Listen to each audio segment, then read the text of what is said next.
Krishna. So then first I'll give a general talk to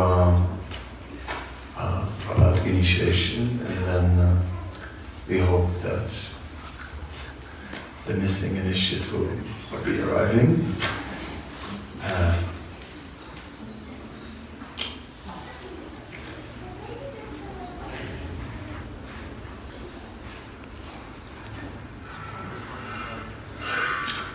The mercy of Lord Chaitanya is very rare. Only once in a day of Brahma, Lord Chaitanya appears in this world. And then, somehow or other, his mercy is beginning to spread everywhere, and people that otherwise would not have really made spiritual life a priority, they become touched and they become swept up. Lord Chaitanya's pure devotees are working tirelessly. And it is said in the Chaitanya Charitamrita that one of the pure devotees of Lord Chaitanya can deliver the entire universe.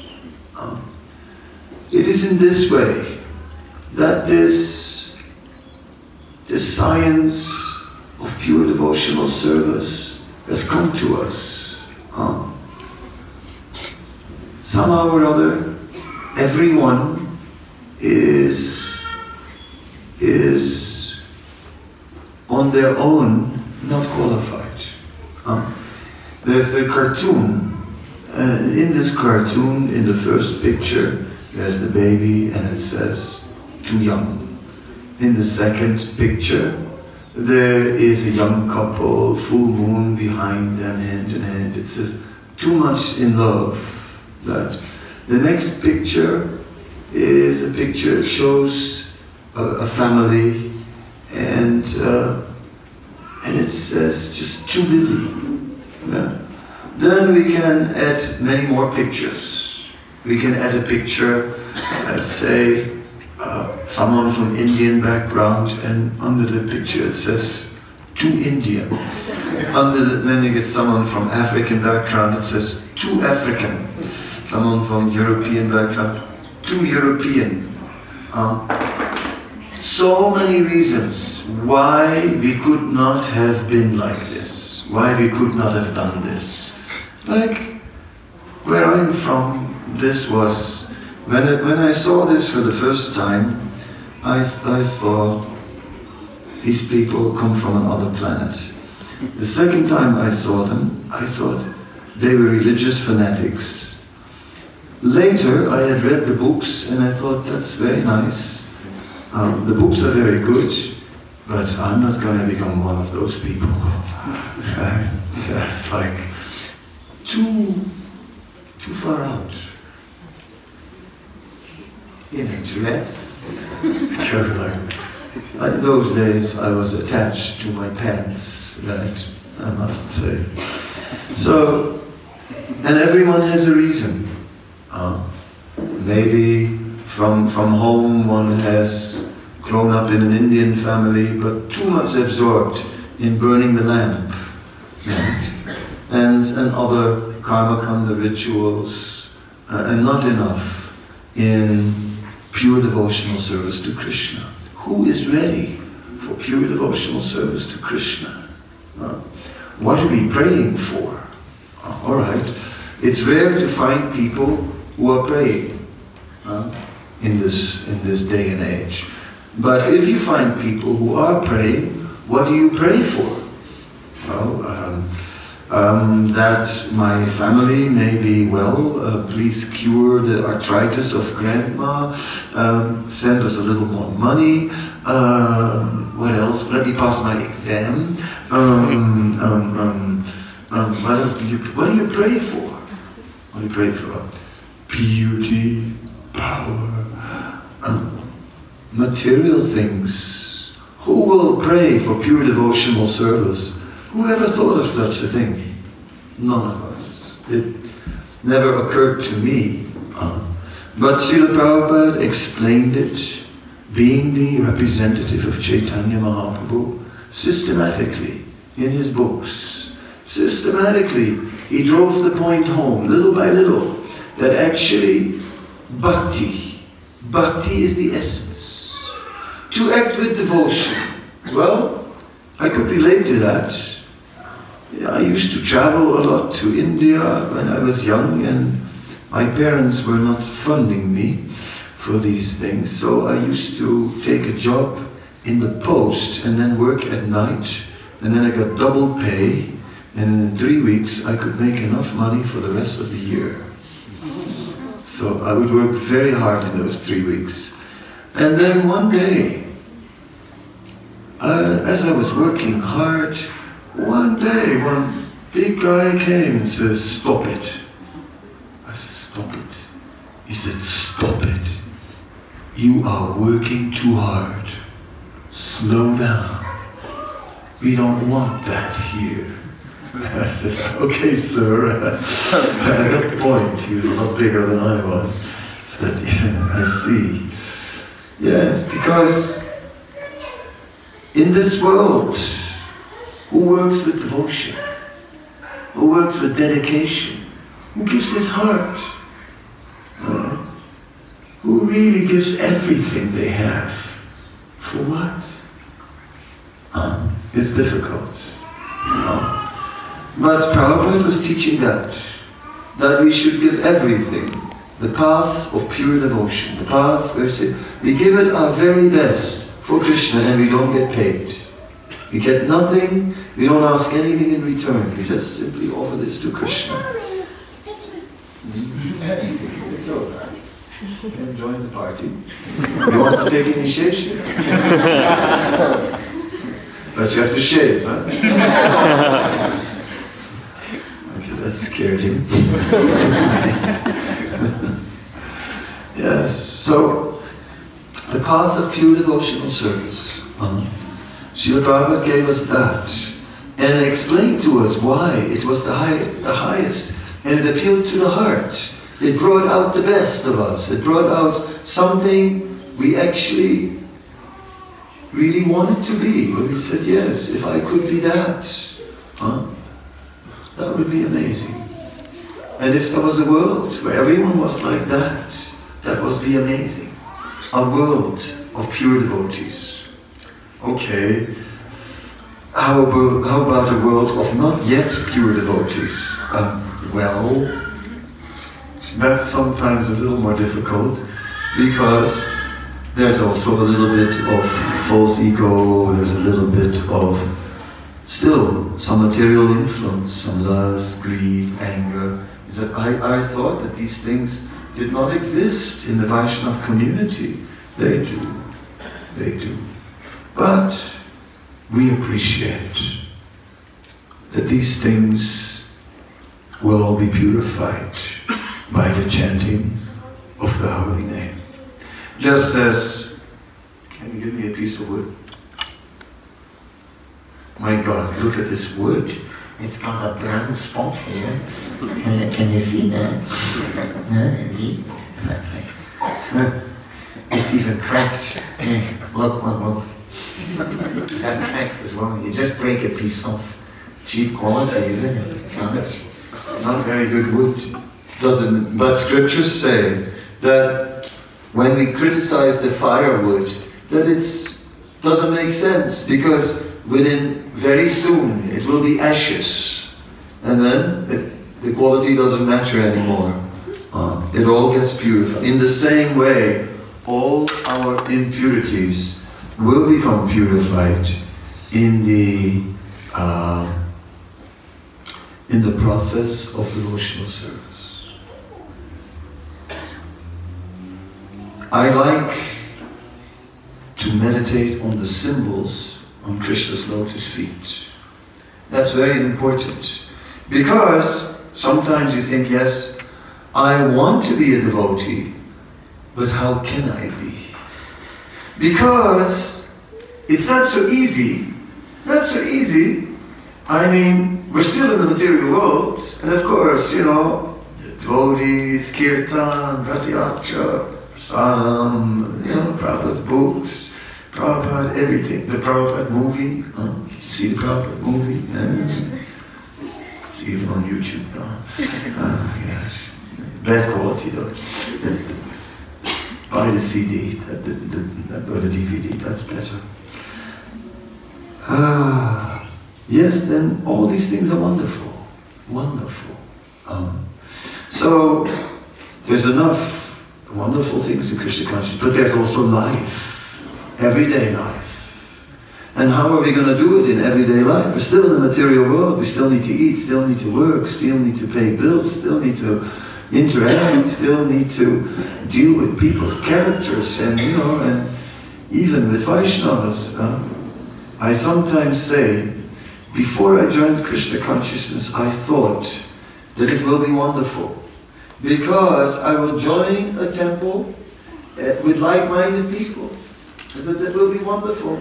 Everyone will be, thinking along the same lines. Then I joined, and then I saw that impossible person, who I really never liked, that he had also joined. I said, God, what do I do now? This guy, he joined, how is it possible? And then it all began, I had to deal with him, and he had to deal with me, and so life went on. Anyway, but I stayed.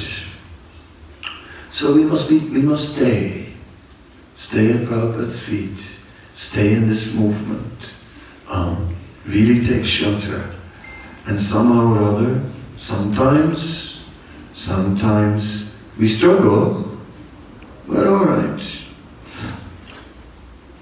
Then we must take shelter. The essence is to take shelter. To take shelter of the holy name. Kirtan. Let there be kirtan. That helps. Devotees. If we're just alone without devotees, how will we do it? No, devotees. And then we will somehow or other carry on. By the mercy of the devotees, by the mercy of the temple, by the mercy of the deities, by the mercy of the Gita, by the mercy of being with all these devotees, then we can do it. Alone? No, we can never do it. So that's what taking shelter means. See? The mind says, all the way to the temple, no time. No, let's go anyway. The mind says, so many rounds, 16, I'll finish them tomorrow. No, finish them today.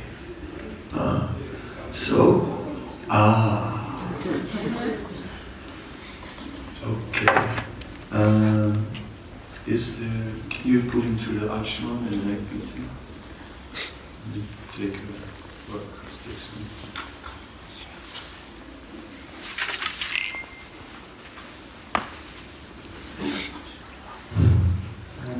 So in this way,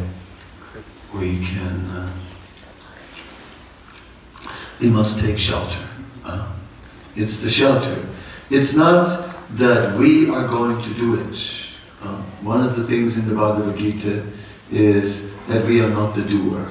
Prakrite kriyamanani gunakarni sarvasahankara ityame bine prakriti bastata. It is not by our endeavors that it will be done. Yes, we must do something, but it depends especially on mercy. Yeah. We're going to do this by mercy. Maybe today we can sit here and say, yes, I will take these vows. All right, you will take these vows. Very good. But then you have to live with these vows tomorrow, the next month, the next year, the next years, and so many changes come. And then you realize that, it's not so easy now. Now I need mercy. So this is very important. And everyone will come to this point where we realize that we need the mercy. Welcome. It's good that you are here. From one party to the other.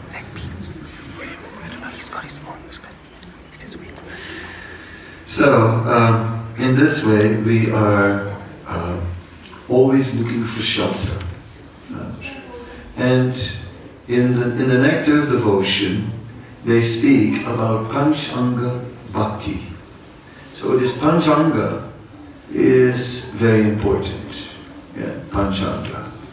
Because these are the 5 principal limbs where we can, if we connect with them, so that we can very quickly advance in Krishna consciousness, very quickly get Krishna prema.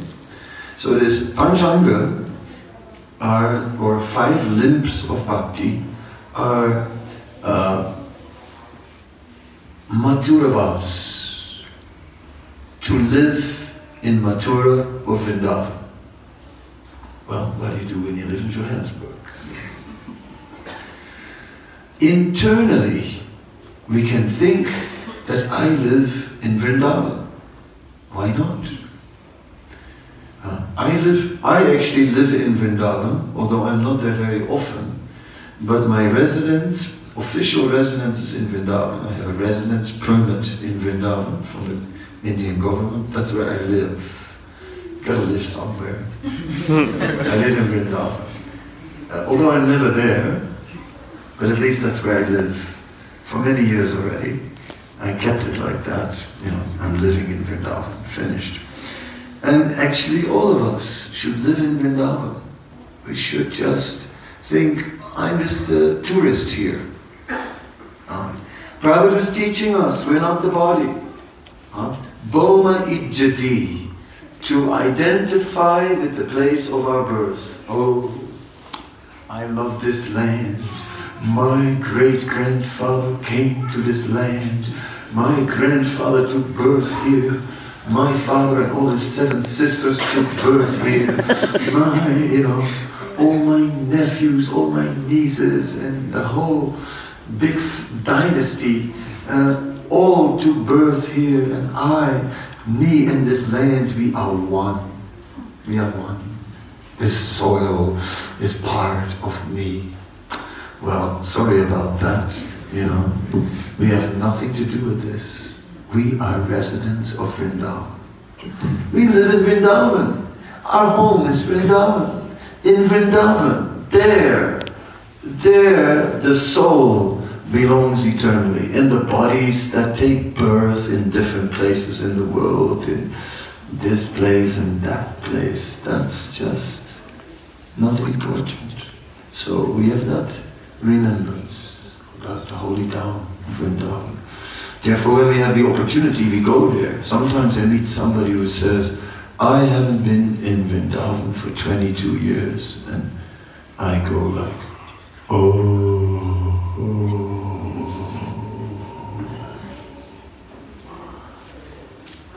Of course, if you can't go physically, then internally. That is also good. But because Vrindavan is in the spiritual world, Vrindavan is in North India, Holy Name, and someone has to do some kirtans. And Vrindavan is also internal, in the heart.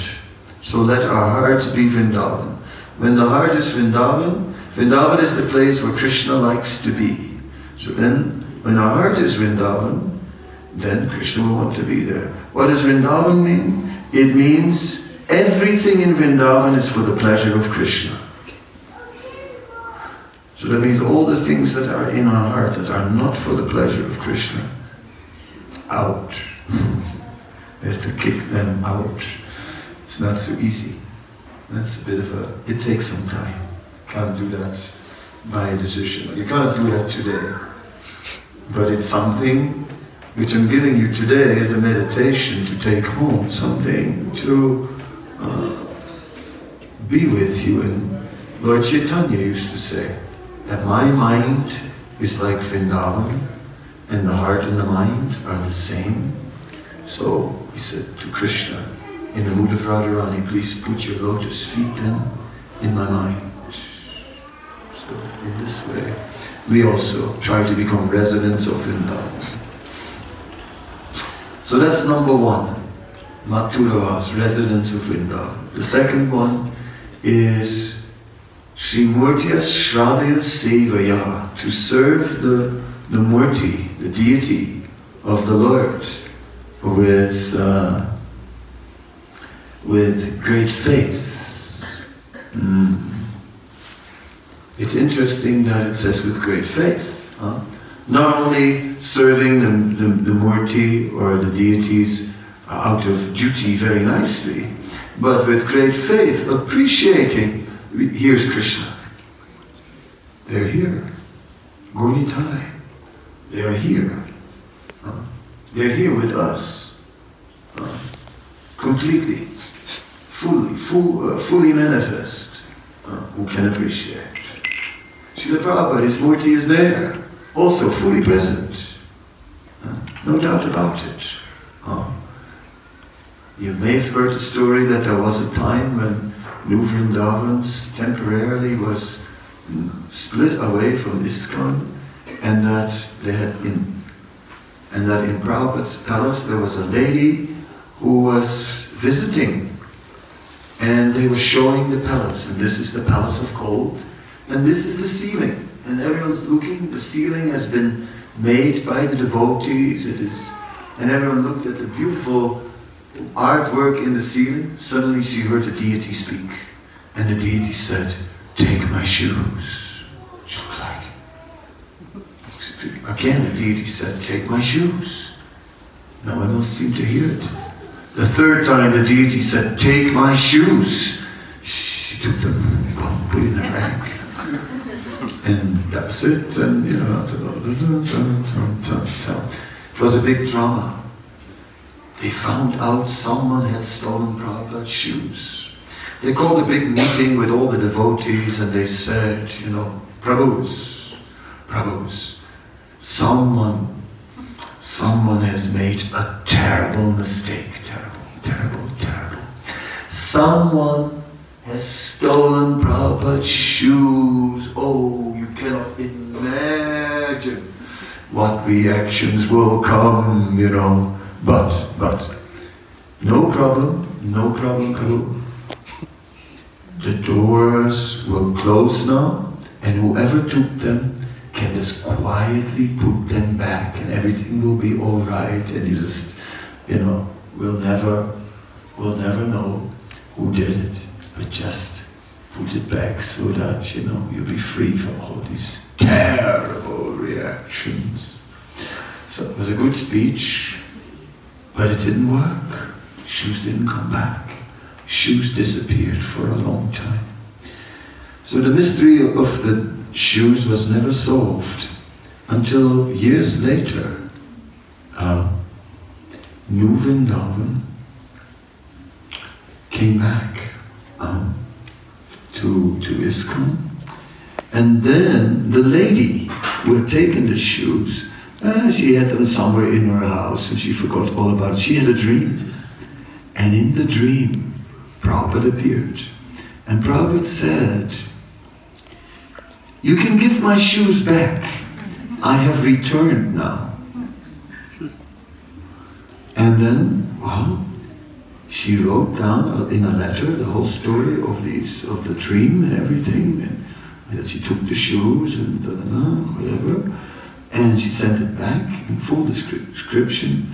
And then a parcel arrived in New Vrindavan, and there it was, the shoes and a letter explaining all. And she explained the dream, you know, I have returned. Any pujari will know that when you want to put the deities to rest, that you take the shoes of the deities and you move the shoes of the deities to the bed. You put the shoes next to the bed, and in that way you put the deities to rest, because you cannot really take the marble deities off the altar. And so they stay there. But there is a bed, and then the shoes go to the bed. That means the deities have moved to the bed. So when they took Prabhupada's shoes, put the shoes away, and Prabhupada actually left, withdrew from the deity. Then he said, I'm back. So if you think about that, that means that Prabhupada is in the deity now. He's present here.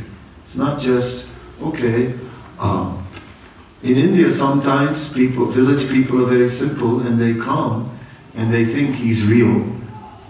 And they think, oh, he's in samadhi. He's just sitting there in deep meditation. How long has he been sitting like this? They ask. Yeah, very long time. He's been sitting like this for a long time, but he is fully present. So, Sradhya Sevya, Sri Murtiya Sradhya Sevya, with faith, that actually we're dealing with Prabhupada, that actually we're dealing with Krishna. That is the spirit. Bhagavat Sravan. Oh yes, we must hear Srimad Bhagavatam. Nityam Bhagavata Sevya. Always hearing Srimad Bhagavatam, somehow or other.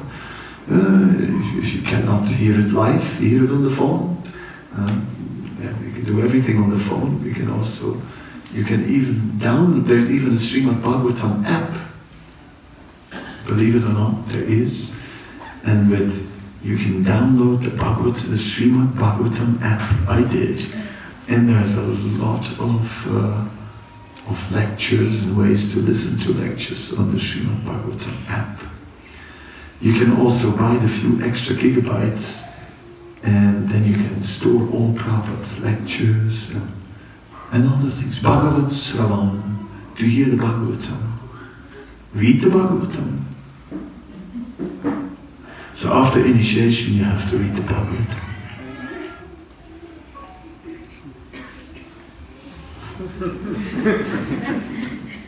Help. Yes, you have to help him. We're a family, we help each other to read the Bhagavatam. Somehow or other. And that's what we do. Prabhupada said, I have one complaint. So, Prabhupada was not one to complain, but he said he had one complaint. Prabhupada said that my complaint is that my disciples are not reading my books. And not only his disciples, all his followers are not reading his books. Are we reading the books? So this is something we can reflect on. Probably we are not reading them so much. But Bhagavat Sravan is the essence. It is one of the 5 main things we do. So residing in Mathura, then serving the Murti with great faith, and reading the Bhagavatam, and then we get Sadhu Sangha. Sadhu Sangha.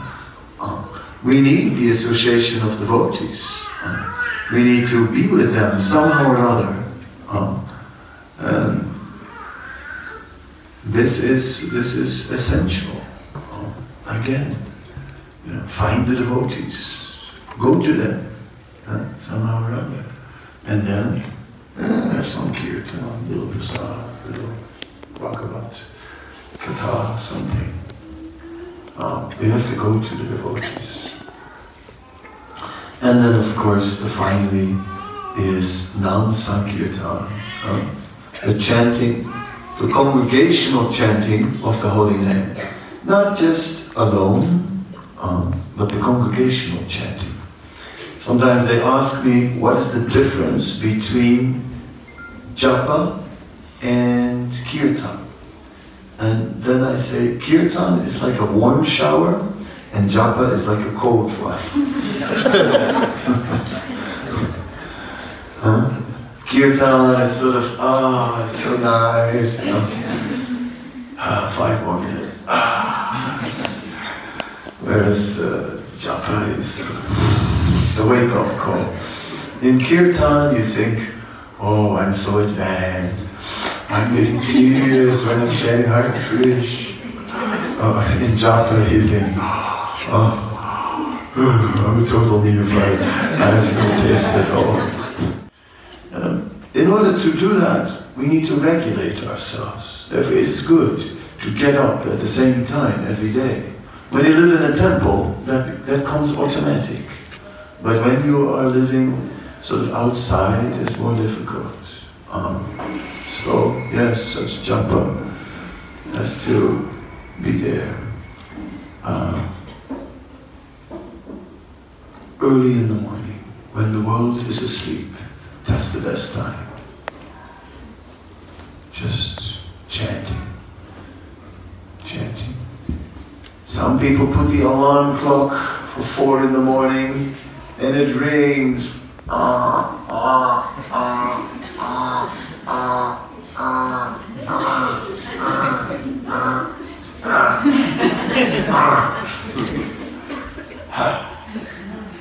Some people sleep straight through.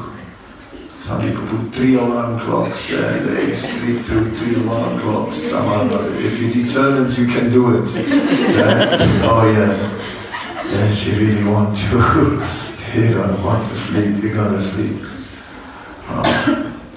But then I know someone who puts the alarm clock not in the morning, but puts the alarm clock at night. Bedtime. Put it at night, because if you go to bed early enough, then you can't sleep anymore in the morning, right? It's 4 o'clock, you wake up, you're completely awake, you think, no, it's too early, try to sleep. At 7 past 4, you say, I give up, it's impossible, like this. Yeah, so early rising is an important key in chanting the holy name. Early in the morning, the time is in Sattva Gun. In the middle of the day, Raja Gun, passion, morning goodness. Middle of the day, Raja Gun, go, go, go. Got a lot of things to do, calls to make, messages to read, things to do. At night,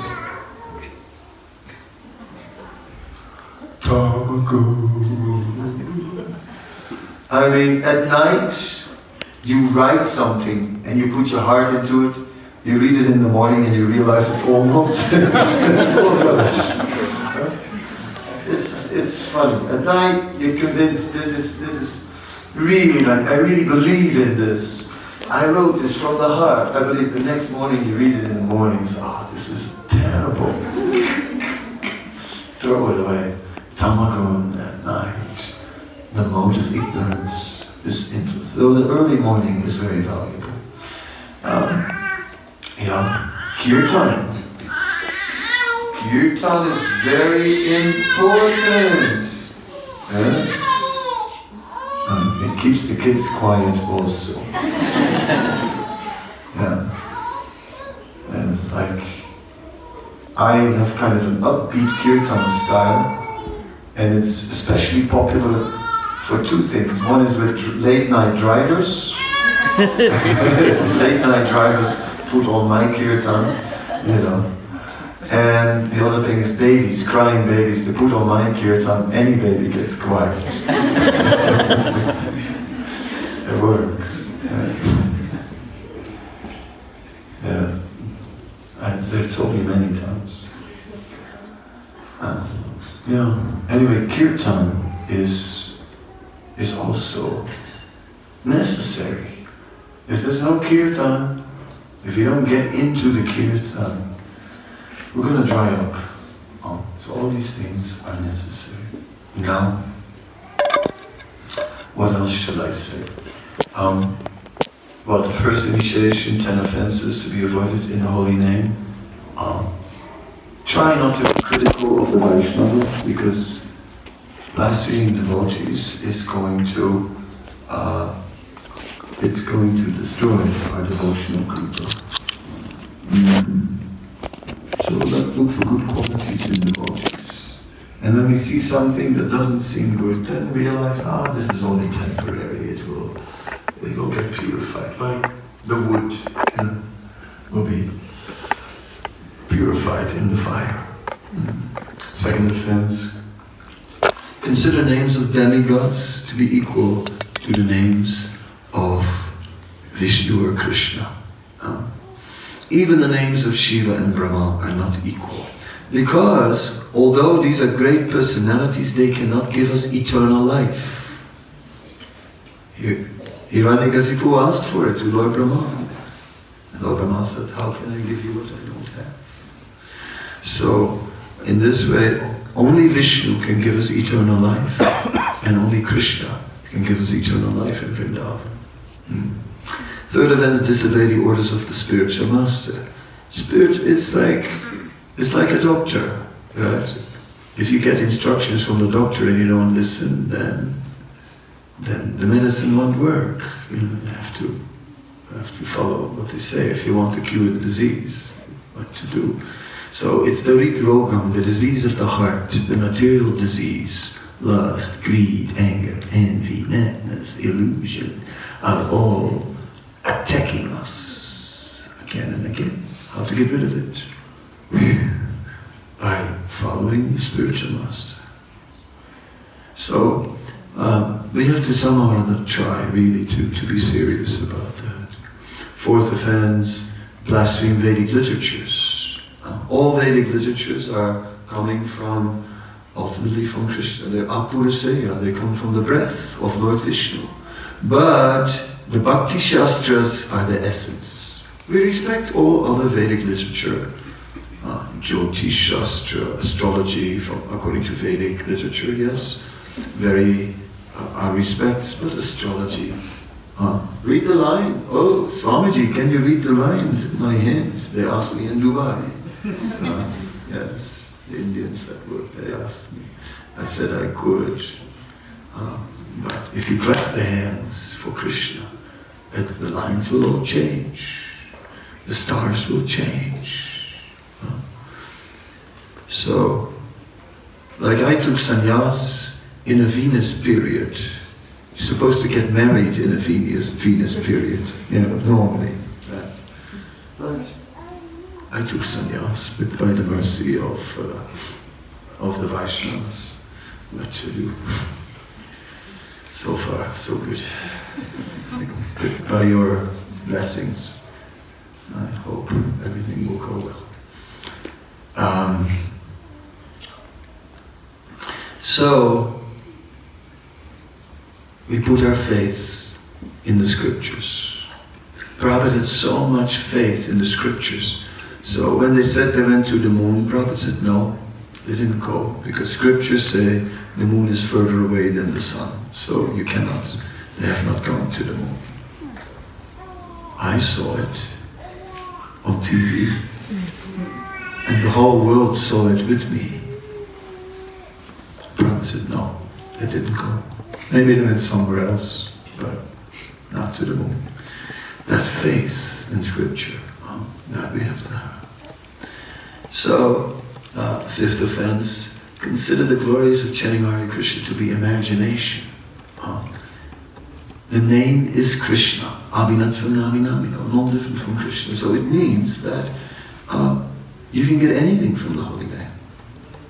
It's not like the holy name goes so far. No, the holy name is unlimited because it's Krishna. So the benefit of the holy name also is unlimited.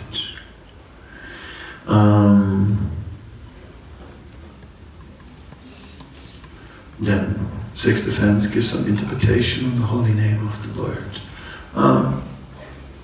To look for some deep meaning, this and that behind it, this is not our business.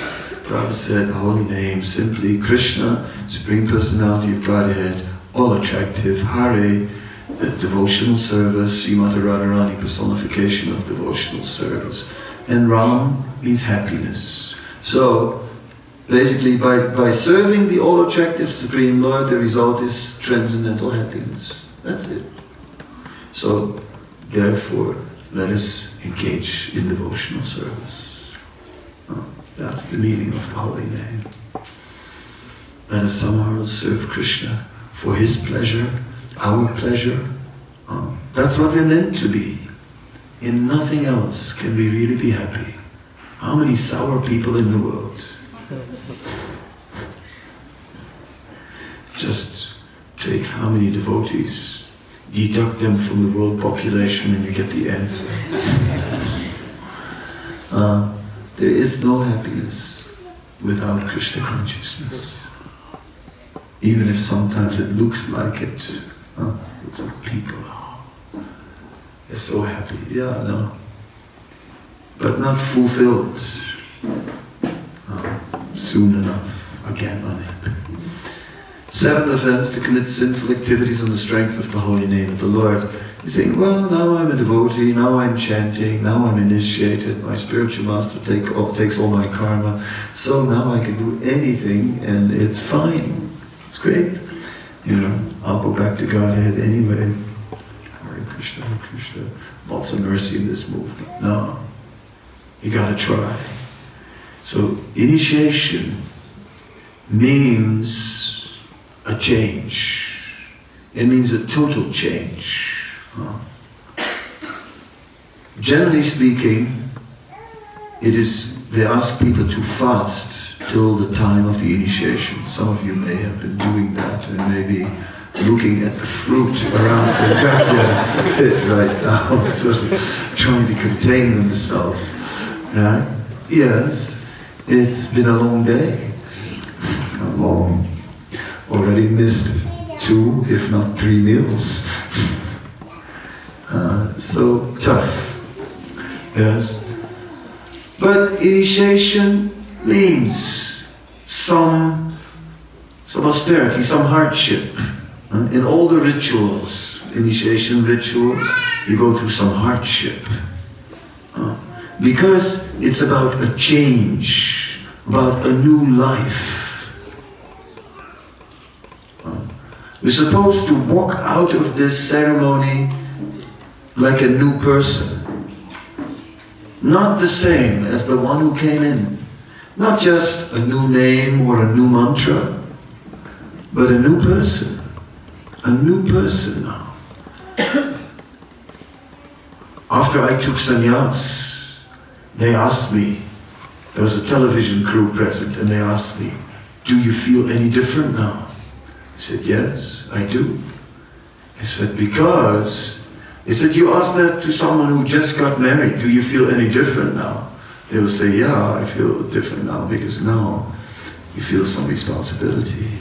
It's like the same thing. I was there at the big danda, and I felt the weight of that danda. I was already feeling hot before the fire had been lit. Yes, a bigger responsibility. And you will be held accountable. After initiation, you must do better than before. Because if you don't, greater reactions.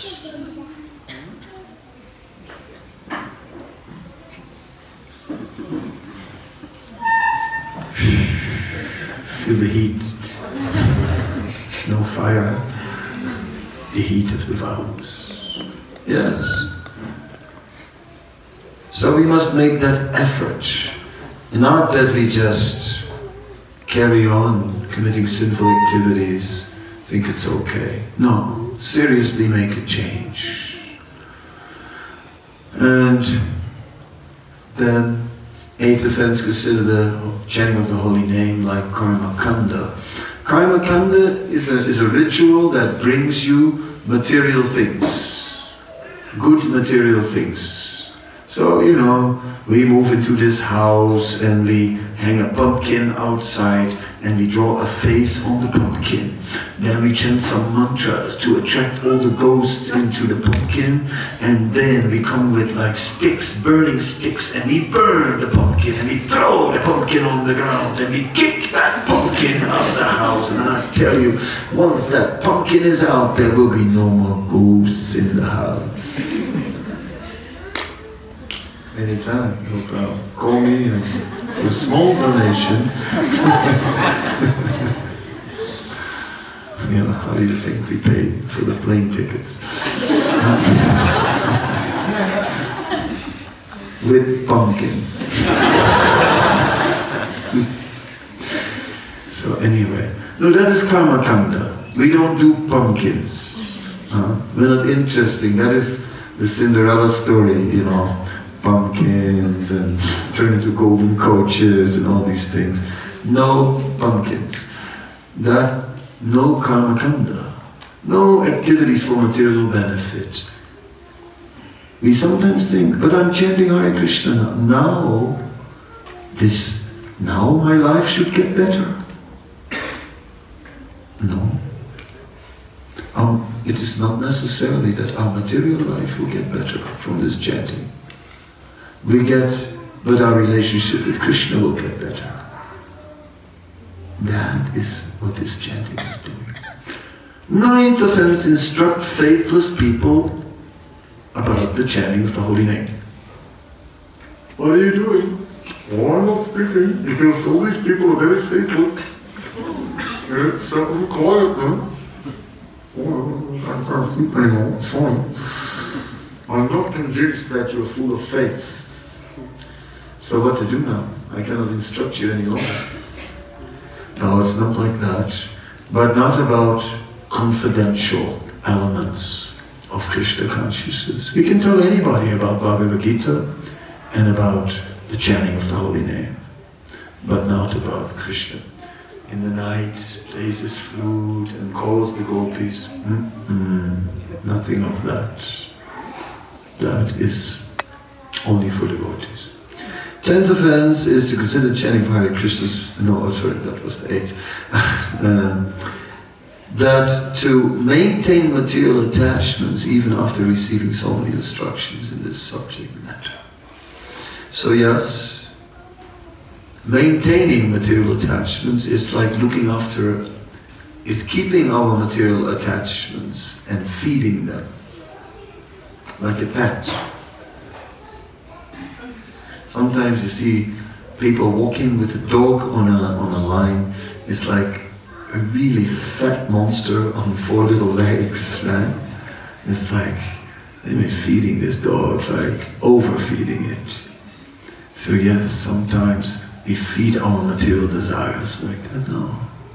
Akama sarva kama moksha kama udarviti vrena bhakti yoga yete purusam param.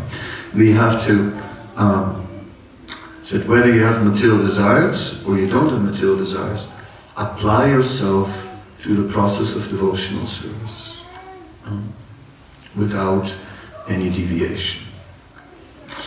Yes, and then to be inattentive while chanting also. Somehow or other,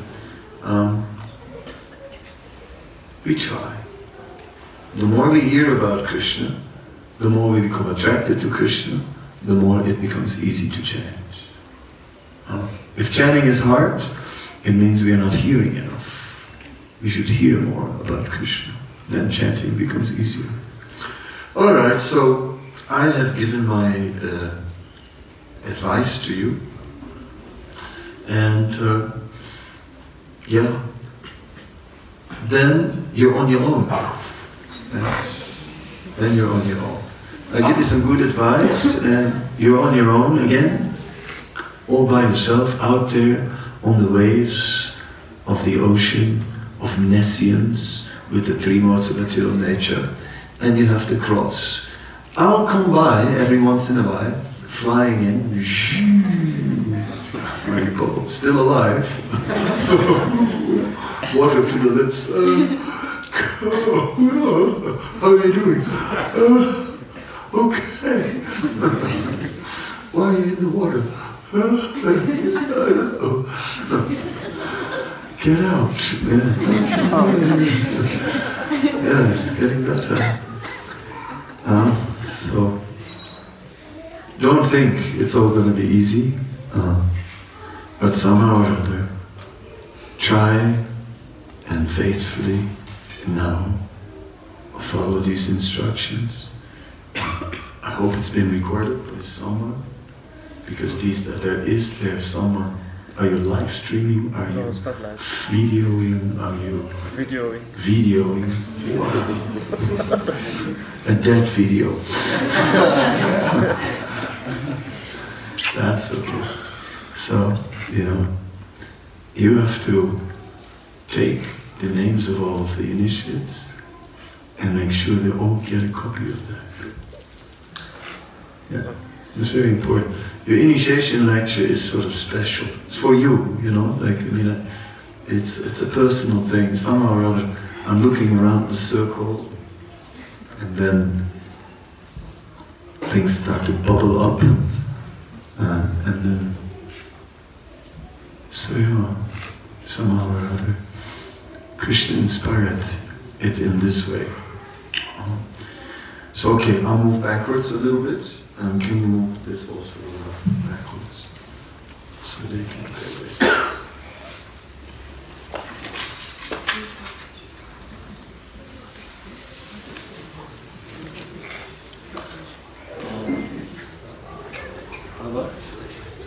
No, but they brought me these. They were backups. So it's all done. I'll give them back to you tonight.